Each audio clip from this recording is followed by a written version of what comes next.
Can you introduce yourself? I am Jennifer George. I am the Chief Creative Officer at the Rube Goldberg Institute, which is a not-for-profit organization focused on equity and access in STEM and art education. I also happen to be Rube's granddaughter, so everything Rube eventually comes across my desk. How can this competition play a role in developing creativity and problem-solving skills in young students? Really, I think kind of fundamentally, it's about teamwork, working together to really use your creative instincts to solve the problem at hand.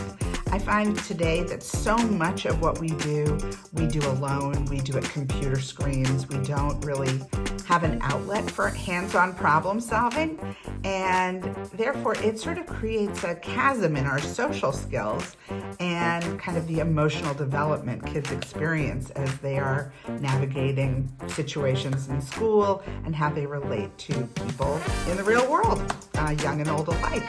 So the first thing is we throw a bunch of kids together and they have to build as a team. So teamwork is super important. The second thing is, again, imagine you're stranded on a desert island. You might not have all of the things, in fact, you probably wouldn't, to maybe survive, get yourself situated. You have to be resourceful and improvise. And the same thing is true with the Rube Goldberg machine, because we really ask that you use only everyday objects and things that that you don't buy at stores. So instead of dominoes, you might take a row of books to create part of your chain reaction. Instead of marbles, you might use golf balls if you happen to have those lying around. So, and then you'll use a bicycle turned upside down and a fan and an old pair of boots and mix it all up and figure it out, and you can put together a great Rube Goldberg machine. So that's sort of number 2, improvisation, using available resources. And number 3, creativity and storytelling and narrative. That's kind of the third piece of the pie. We really do love a narrative and a story wrapped around your machine. So if the task, let's say, because it was this task a while ago, was open a book. Every machine across every level of the competition, each machine had to open a book in the most complicated and silly and ridiculous way possible. We had themes from the kids that were Star Wars themes because they were opening a Star Wars book. We had Harry Potter themed machines. We had Dr. Seuss machines. So we had kind of textbook astronomy machines. So we really do ask that you imbue your machine with a story. And it really does involve all aspects of kids, everyone with different interests working together. So let's say you have the science kids and the kids who really understand mechanics. They may be the ones who are putting the pieces together to get the machine working. Then you have the artists. They're going to make sure the machine looks great. You're going to have the writers. They're going to figure out the story behind the machine. And then you've got a few kids that are the actors. They're going to be the ones that introduce the machine because we asked for video introductions. And finally, there's usually 1 or 2 kids in the class who are really the class clowns, the silliest kids in the class. It's their job to figure out how to make the machine funny, make us laugh. That's what a great Rube Goldberg machine does.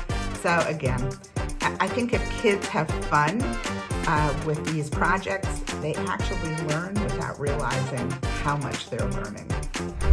What advice would you give to aspiring scientists and engineers? The best advice is to dream, think big, think outside of the box, don't take no for an answer, and keep trying. Always keep trying and pursuing your idea. And have fun while you're doing it. If it's a heavy thing, and it's funny, the engineering students at Purdue University, which is really where the machine contest was born. It's where we have had some of the most incredible engineers on the planet build some of the most amazing machines. And in fact, our national finals will be back at Purdue this year. And it's funny, I've talked to so many of these students, now engineers, who talk to me about how they participated in the Rube Goldberg Machine Contest because it gave them an outlet for all of the stuff they were learning, but it wasn't serious. They didn't have to take it too seriously. They could have fun and they could brainstorm with other students. So it is a wonderful, wonderful way to really express your creative and scientific and engineering skills in a completely different landscape. Can you provide a brief description about this year's competition? This year's competition, we actually went back to the very first contest task from the very first competition at Purdue University, and the task was put toothpaste on a toothbrush. So we want to see, in the most overly complicated way possible and funniest way possible, how you put toothpaste on a toothbrush. Our sponsors this year are Crest and Oral-B. It's funny, Crest was the toothpaste that I've used since I was a kid and that my parents used, and they used it because their parents used it. So I can actually say that this year's competition sponsors are Rube approved, literally. So he would be very happy to see that Crest is the toothpaste of choice that we're using in our machines this year. How did the Rube Goldberg Institute and Wonderland Education get together? Happy things that come into our email through our website, which is rubegoldberg.org, and Wonderland reached out to us to the organization to see if they could get involved, boots on the ground in Indiana, to host the competition and to expand our reach to Korea. So we are thrilled to be partnering with Wonderland, and we look forward to many marvelous machines coming from Korea this year and next and the year after. Do you have any message for our official partners in Wonderland at Wonderland Korea? The biggest message I want to say is thank you. We know that you see what we see in the value of our contest and the impact we can have on young minds. We are so grateful to have you as part of the Rube Goldberg family of builders, tinkerers, creators, and problem solvers. And we can't wait to see what you guys come up with this year and in the years ahead. We really hope this program flourishes and finds a foothold in Korea, and tag us so we can see you. Thank you. A word of encouragement to our friends in Korea. Have fun, be creative, think outside the box, gather your junk, your friends, and build something extraordinary. We can't wait to see what you do. Thank you in English and 고맙습니다. I hope that's thank you in Korean. Take care. Bye-bye.